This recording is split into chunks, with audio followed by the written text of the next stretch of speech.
Reka subire ndabaha ikaze mwese nshuti banywanyi bacu mukunda kandi mugakurikira amakuru n'ibiganiro dutambutsa kuri isheni yanyu himwe rudende ya Isange TV, isheni bashikiriza amakuru ndetse n'ibiganiro biba bigezeho kandi biba vyakura amatohoza mu rurimi rw'ikirundi. Ndabaha ikaze rero mu makuru yacu yo kuri iyi saha, akaba ari amakuru na cane rero haraza gucimikira ku ngingo nkuru zikurikira. Reverien Ndikiriyo uramutse umugambwe CNDD-FDD ndetse n'uwahoze yaramutswe umugambwe hariwe Hussein Rajab, biriko biravuga ko hoba hari ikiroberi bihenjeje mu gihugu kandi ico kiroberi kikaba kizananye na Hussein Rajab. Urabizi neza ko Hussein Rajab yatabaye uyu Reverien Ndikiriyo ubwo yarasirwaga ku rugamba, ndetse yaciye abarungikana nawe n'abandi bajenehari mu mwibanga kwivuriza mu mahanga cyane mu gihugu ca Kenya ubwo bari barasuye ku rugamba. Reverien Ndikuriyo ndetse na Hussein Rajab nababanyi bakomeye cyane, ndetse biriko birananuganurwa ko bo bariko barategura umugambi wo kuzokwitoza mu kibanza c'umukuru w'igihugu mu matora yimirije mu mwaka wa 2027. Kuri ubu rero Reverien Ndikuriyo nawe akaba yamaze gusezera mu kibanza co kuba mu nama nkenguzamateka, kandi ibingibi bikaba bifitanye isano n'ico kiroberi kimaze kwinjizwa na Reverien Ndikuriyo ndetse afatikanyije na Hussein Rajab. Aya makuru turaza kuyagaruka ko ku buryo bw'idonido tuyabashikirize. Turaza kandi kunyarukira mu yandi makuru kubiriko biravugwa ngaha mu Burundi, na cane tuze kubashikiriza kubijanye n'ingene abanyagihugu b'u Burundi bidogera ibiriko birabera mu Burundi, navyo turaza kubashikiriza ku buryo bw'idonido. Byose ni mukanya, ntimuze kujya kuri imbonesha kuri yanyu mukunda cyane imwe rudende ya Isange TV, sheni bashikiriza amakuru ndetse n'ibiganiro biba bigezeho kandi biba vyakura amatohoza mu rurimi rw'ikirundi. Reka rusubire ndabaha ikaze mu makuru yacu kuri iyo bw'idonido agiye gutangurira kuri ingingo igurikira.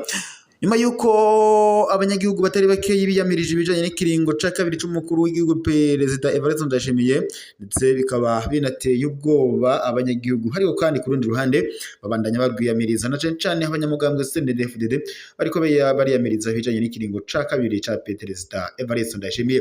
Amakuru duhabwa n'amasoko yacu kandi nuko kuri iyi saha Reverien Ndikuriyo ndetse aramutswe umugambwe CNDD-FDD n'uwahoze yaramutswe umugambwe ariwe Hussein Rajab, biriko biranuganurwa ko hoba hari ikiroberi bamaze kwinjiza kandi kigamije gusambura igihugu ndetse no kwambura inguvu uyu mukuru w'igihugu c'u Burundi Evariste Ndayishimiye, ndetse bariko barananuganurwa ko aba bose bazokwitoza mu kibanza c'umukuru w'igihugu c'u Burundi, ariko kandi umwe ngo akazoba mu barongoye umugambi uri nawe akazoca aba umukuru w'igihugu. No mu yandi makuru Reverien Ndikuriyo ngo ntakiri umukenguza amateka, tubisanze mu ngingo ya sentare ijejwe kubahiriza ibwirizwa shingiro yo kuwa 4 Kigarama uyu mwaka. Iyo ngingo kandi ivuga ko sentare ijejwe kubahiriza ibwirizwa shingiro yasabwe n'umukuru w'inama nkenguza amateka kwemeza ko Reverien Ndikuriyo atakiri umukenguza amateka. Sentare nayo yashinze ko ivyemeza. Iyo ngingo ntivuga ko Reverien Ndikuriyo yirukanywe mu bakenguza amateka, ahubwo sentare iravyakiriye constate, ni ukuvuga ko Reverien Ndikuriyo ariwe yikuye. Mu yandi majambo yaratanze imihoho. Reverien Ndikuriyo wenyene ubwiwe ntaco aratangaza co atumye yikura mu bakenguza amateka. Hari amakuru y'ibanga avuga ko indyane zoba ziri mu mugambwe CNDD-FDD kubijanye no kwitoza kwa Evariste Ndayishimiye mu kibanza c'umukuru w'igihugu mu matora yimirije mu mwaka wa 2027. Ariko kandi ntivyo kumvikana neza ko ico gituma Ndikuriyo aca yikura mu bakenguza amateka. Atagihindutse ikiringo co kuba umunyamabanga mukuru w'umugambwe CNDD-FDD nk'iteka Reverien Ndikuriyo ngo azokirangiza muri 2026. Mbega ni iyihe nguvu, mbega ni iyihe nyungu Ndikuriyo yoba afise yo guca yikura mu kibanza kimuha ubudahangarwa? Ivyo tuzabandanya tubigaruka ko mu makuru yacu, turabire hamwe imvo n'imvano yavyo nabyo kandi tuzobandanya tubibashikiriza. Ico musabwa gusa no gukurikira amakuru yacu umwanya n'umwanya, ubundi mukabona iba biriko biravugwa bigezwe ko.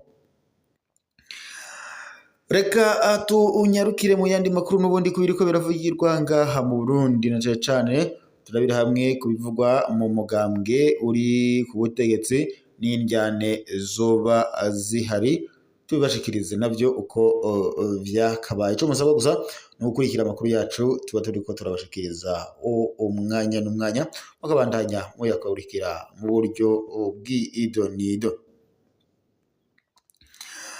Mwene makuru kandi dufite amakuru duhabwe n'ikimenyesha amakuru ca Ejo Heza ifise umutwe ugira uti mbega ni gute twisanze twidoga uri mu mugambwe uri ku butegetsi ndetse n'utazwi n'utazi ivyiyumviro cyangwa se vy'imigambwe bose ubu babayaga rumwe.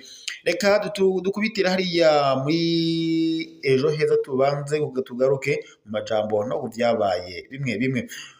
Muribuka imboneza y'amahoro, muribuka kandi inkuru nziza basoma Bibiliya bagasubiriza Mose izina ryiwe rya nkuru nziza. Barundi urugendo rusigaye sirwo ruheze, teruka kubabwira ko n'uwoba yananiwe niyicare ngo ahageze itsinzi mu imusangeho. Reka tubashikirize intahe. Abahanuzi b'ibinyoma bama bahinyutse. Reka rero tubijeve imuzi n'imuzingo kubijanye ni iki kinyamakuru makuru cadushikirije, maze musabwe gukurikira amakuru yacu gusa hama mukamenya byose uko bimeze. Nta mukuru abura mukuru wiwe. Umuzo wa Repubulika ya gatatu mu mwaka wa 1987 wabaye nk'umukenyuro kunigira mu meshi ivuka ry'imihari yari ifise intumbero yo gukoresha umuheto mu guserukira ivyo igona. Abari bakumiriwe kubwo amacakubiri atandukanye bahisemo kandi gukoresha ururimi rw'umuheto kuko ngo ari rwonyine n'intwaro zagiye zirakoresha mu kwikiza abo zitifuza akubona. Urugamba rw'umuheto kwari nko guhuza ururimi n'umuheto. Nk'uko tumaze kubibe yagira kenshi mu bihugu bikiri mu nzira y'amajambere, ubutegetsi bwose buba buhari kandi butegerezwa kuba bufise ibihugu rutura kw'isi biburi inyuma mu kubaha inguvu ndetse no kubakingira mu gihe bakora ibitaroranye. Mu Burundi ibihugu vyakoranye na Repubulika ya gatatu nivyo vyakoze mu gutoba ukwikukira ku Burundi. Bakoresha umukenyuro wo guca umutwe w'umugano w'umugwi runaka kugira ngo abagize uwo mugwi bace batatana. Bishe umuganwa Rudoviko Rwagasore bazi neza ko ivya iprona bica bihagarara. Bari bamaze kandi kubona ko ari we wenyene atuma abarundi baja hamwe ndetse mu budasa bwabo. Rwagasore agipfa gukumirana kwaciye gutangura mu mugambwe iprona. Abarundi bacigabura bari bahejeje gutakaza intumbero yo kwikukira. Abarundi bikukiye mu bimenyetso ivy'igihugu bakuraho ivya akavamahanga, bongera kandi bikukira mu bahagararira imbere ntibaba bakiri abanyamahanga, ariko kandi abo banyamahanga bagumye aribo batwara mwibanga mu gukoresha abategetsi b'abarundi. Mu gihe kandi utikukiye neza mu by'uburongozi ndetse no mu by'ubutunzi ntushobora kwikukira kuko abanyamahanga bagutegeka ahari ivyo batakwemerera ko ukora mu guteza imbere igihugu, kuko uteye imbere ngo ntiwoba ukibumvira. Kandi ngo iyo ushatse kubirengako ngo baca bagutembagaza bakoresheje abayoboke babo bagushize hafi kugira ngo bababere ijisho n'ugutwi.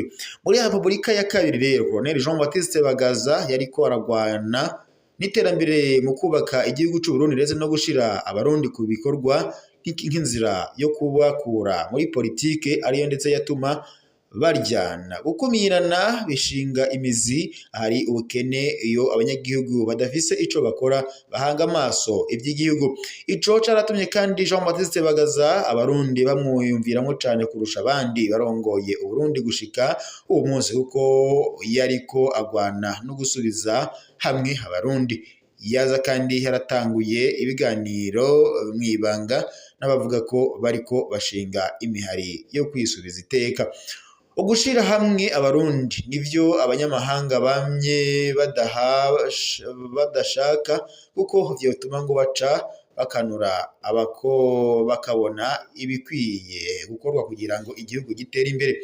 Kubera kandi Jean Baptiste Bagaza yari amaze gukomera no gukundwa n'abarundi, abo banyamahanga barabona ko ku mwaka ubutegetsi bitazokoroha, niho rero baca bakoresha ibihuha by'amadini yagirijwe ko yashatse gusenyura Eklezia Katolike.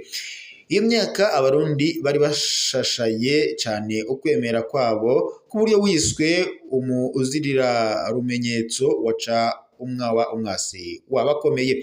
Nta kindi Jean Baptiste Bagaza yazize keretse ko yanze kuba igikoresho c'abanyamahanga bashaka kwamiza Burundi mu bukene kugira ngo babugumane mu ntoke, ahubwo kandi atangura kurondera izindi nshuti zofasha Burundi kwiteza imbere. Ubutegetsi bwa Jean Baptiste Bagaza bumaze gutembagazwa na Major Petero Buyoya akazana leta ya gatatu, agahengwe k'abarundi bari bamazemo iminsi kaciye gahera, basubira mu njyane kuko ikibazo c'amacakubiri caciye gisubira kuvyuka nk'uko abamutima bavyipfuza. Abanyamahanga baciye batuma ubwo butegetsi gukora ibishoboka byose gushika abarundi bagiye mu njyane zikomeye. Bya biganiro Jean Baptiste Bagaza yari yaratanguje na ya mihari y'abakumiriwe biba birahagaze, ahubwo hatangura ruhigi ku ndongozi z'umuhari wari ukomeye wa Paripehutu. Integuro yo gufatwa kwa Gahutu Remy nk'indongozi ya Paripehutu kwabereye muri Tanzania y'ubutegetsi bwa Petero Buyoya ntibwari kubyishoboza, nuko ngo b'abanyamahanga babufashije baciye ku zindi nshuti zabwo. Iryo hagarikwa kandi irya Gahutu Remy yari integuro yo umugandagurira ibohero. Nico gituma kandi byakozwe n'umuganga atari umurundi kugira ngo ntibizokorohe gutora ababigizemo uruhara. Kurya bagandaguye Rudoviko Rwagasore kugira ngo abarundi batatane, ni nako bagandaguye Gahutu Remy kugira ngo abarundi bashaka kurwanya ubutegetsi batatane. Inyuma yo kugandagura Gahutu Remy, b'abanyamahanga baciye bereka Jean Buyoya uko yo kwikuhutira ngo kwegeranya abarundi, arabereka ko ngo abashaka kubanywanisha mu muco bise amasezerano y'ubumwe bw'abarundi. Uwo wari kandi umukenyuro wo kugira ngo abarundi baje hamwe, hanyuma babahe indongozi ikoreshwa n'abo banyamahanga maze babashe kubayobora utungwa. Abanyamahanga barabona kandi ko kugenzura igice kimwe c'abarundi ngo ni uko bari ku butegetsi bidakwiye badafise mu ntoke ikindi gice c'ababugwanya. Hace kandi hashirwaho umukenyuro wo kwihutisha amatora. Hari ndetse bamwe mu banyamahanga bifuza ko amatora aca aba ubwo nyene muri uwo mwaka wa 1991, ariko kandi abandi bakabona ko hotangwa akanya kugira ngo bamwe bose bari barafashe intumbero y'umuheto babivemwo baze gusamarira mu matora. Igituma ayo matora yavugwa yari ayo gusamaza abafashe inzira y'umuheto, niko hari ndetse hamaze gufatwa ingingo ko vyanka vyakunda ayo matora ategerezwa gutsindwa n'abashigikiwe n'abo banyamahanga. Uwo mukenyero kandi horatumye abari bafashe intumbero y'umuheto bigaburamwe kabiri. Bamwe barabona ko ari umutego w'ubutegetsi kugira ngo babateshe urugamba, abandi nabo bakabona ko nibatayajamwo ngo amakungu yose azobafata nk'abagumutsi, maze umuhari bace banka kuwufata mu mugongo. Nico catumye rero abagumye muri Paripehutu yahavuye yongerwa ko ishami rya gisirikare FNL badacana uwaka gushika ndetse uwo munsi n'abaciye baja mu gushinga umugambwe Frodebu kugira ngo baje mu matora ya 1993, aribo ndetse bahavuye bashinga umuhari CNDD-FDD. Gushika uwo munsi hagumyeho impari hagati y'abagumye muri Paripehutu ndetse n'abashinze Frodebu bongera kandi bashinga CNDD-FDD. Icambere abagumye muri Paripehutu bagiriza abagiye gushinga Frodebu ko iyo ngo badata urugamba basamajwe n'amatora, urugamba ngo bari kurutsinda kuko ubutegetsi bwari bugoyagoya. Ikindi ngo byongeye kandi abategetsi ba Frodebu ngo bagandaguwe ntibari kwicwa kuko bagiye gutwara badafise ikibakingira. Ica kabiri ngo bagiye mu matora ngo nabo bakavuga ko bari bararose amakuru ko ava mu bari bafashe mu mugongo umuhariko Paripehutu ngo iyo batitaba amatora yateguwe ko baca bashigwa mu mihari y'intagondwa, umuhari waca usambuka kuko ngo waca uharirwa ivomo mu bihugu bibanye ndetse n'ivya kure. Kuba kandi baragiye mu matora mu mugambwe Frodebu bagatako bakayatsinda maze abahora ku butegetsi bagahindukira kwica abatowe, vyatumye urugamba rw'umuheto ruca ruhabwa inguvu mu makungu. Nta kindi ubutegetsi bwa Frodebu bwazize nuko bwanse gukoreshwa n'abo banyamahanga bakoresha Repubulika ya gatatu. Iyo Repubulika ya kane yari irongowe na Melchior Ndadaye yaje ishaka kubandanyiriza aho Repubulika ya kabiri ya Bagaza yari igejeje. Nico gituma bativye amatora kandi bari babishoboye, baregereye Ndadaye naho babo bose bakorana kugira ngo bemere kubakorera baranka. Niho baca kandi baha uruhusha indongozi za Repubulika ya gatatu bari basanzwe bategeka ngo zisenyure Repubulika ya kane. Bivuze ko hamaze gusenyurwa Repubulika ya kane haciye hagaruka Repubulika ya gatatu mwibanga, baza baranyuranya abaserukira gusa nayo ahandi uwagumye kwisonga yari Petero Buyoya. Gukokeza kugira ngo habeho ubwicanyi bwabaye muri 1993 kwari kugira ngo ntihagire uzoronka akanya ko gutohoza ibyabaye kugira ngo Repubulika ya kane isenyurwe bize byitwe ko ari abarundi basubiranyemo ubwabo. Ariko kandi imbere y'uko ibyo byose biba hariho umwe mu banyamahanga yari yibiye ibanga, umwe mu banyepolitiki b'abarundi bari bakomeye muri iyo myaka ko miyaza 90 amubwira ko ataragira ko abo mu bwoko bw'abahutu batwara igihugu kuko integuro zihari zerekana ko bazoshikirirwa mu myaka 10 yari imbere, no kuvuga mwaka wa 2000.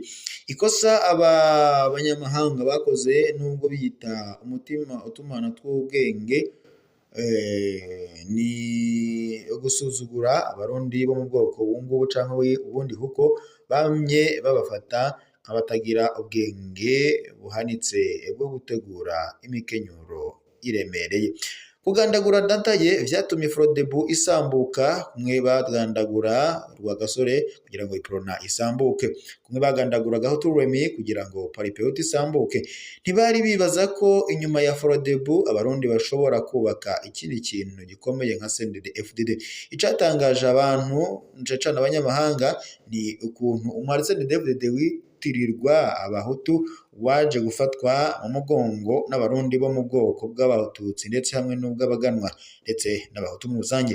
Bibuke ko inyuma y'igandagurwa rya Rodoviko Rwagasore mu muganga Iprona hatakumiriwe abo mu bwoko bumwe gusa kuko bose barakumiriwe, bahowe intara bavukamwo, harakumiriwe abaganwa, harakumiriwe na cane n'abo mu madini rya Isilamu. Abo bose bakumiriwe muri Iprona bagiye kwiyegeranyiriza hamwe, umwe wese mu byo yashoboye kugira ngo hakuboneke impinduka mu gushiraho ubutegetsi budakumira. Kubera ko umuhari CNDD-FDD wari wubakiye ku kudakumirana, nico gituma ibihugu nk'Ubugande n'u Rwanda navyo byahavuye biwufata mu mugongo. Abarundi bamaze guhinyura umukenyuro w'abanyamahanga mu gusambura imigambwe canke imihari ko baca umutwe kugira ngo abandi bace batatana, nico gituma muri CNDD-FDD nabo baciye bahindura umukenyuro ku burongozi bw'umuhari bashiraho uwubuserukira gusa, ariko kandi atariwe vy'ukuri afata ingingo z'umuhari. nico gituma rero abo banyamahanga bakoranye na za ndongozi za Repubulika ya gatatu bagerageje gusambura umuhari CNDD-FDD mu kwigarurira urya babona aseruka hejuru bibaza ko ari we mutwe basanga bihenze. Ubwo buhinga bwo kunyegeza umutwe wa CNDD-FDD vyatumye ubushobora gutsinda urugamba mu nzira rwazananyemwo yose. Kuba ubutegetsi bwa Major Petero Buyoya bwaremeye kuja mu biganiro na CNDD-FDD kuva muri 1998 no kubera bwari burembejwe n'urugamba rw'umuheto bwaza bwamaze gutsindwa nubwo butari bwamanike amaboko. Kwihutisha ibiganiro vya Arusha by'umwaka wa 2000 hamwe ndetse no kwihutisha amatora ya 2005 kandi intambara itari bwahagarare mu Burundi ni umukenyuro b'abanyamahanga bari bongeye kwereka Major Petero Buyoya kumwe babimukorera muri 1991 bamaze kugandagura Gahutu Remy. Ikosa bakoze bitiranya Paripeutu ya Gahutu Remy na CNDD-FDD ya Hussein Rajab. CNDD-FDD yazimaze gukomera mu Burundi mu makungu ku buryo ndetse atanumwe yari ushobora kuyisambura byoroshe. Umwari CNDD-FDD waza waramaze kuba umwana wa Tanzania biciye mu ntoke z'umuvyeyi w'ico gihugu Julius Kambarage Nyerere, ndetse vyongeye CNDD-FDD yaza imaze kuba umwana wa Afrika y'Epfo biciye mu minwe z'umuvyeyi w'ico gihugu ari we Nelson Mandela. Ngayo rero amwe mu makuru twe dufise kuri iyi saha reka tube tuyasozere ngaha gusa, turaza gusubira mu makuru araza kuba agezwe kuri numeresha kuri mukunda cyane ngero ya Isange TV shene hibirikira bashikiriza amakuru ndetse n'ibiganiro biba bigezeho kandi biba byakura amatoza mu rurimi rw'ikirundi aho muherereye yari no hatandukanye. Reka mbatere yambuka kandi nabakengurukira amakuru yacu gusa hayaka kanya tuyasozere ngaha tuza gusubira n'ubundi mu makuru araza kuba agezweko.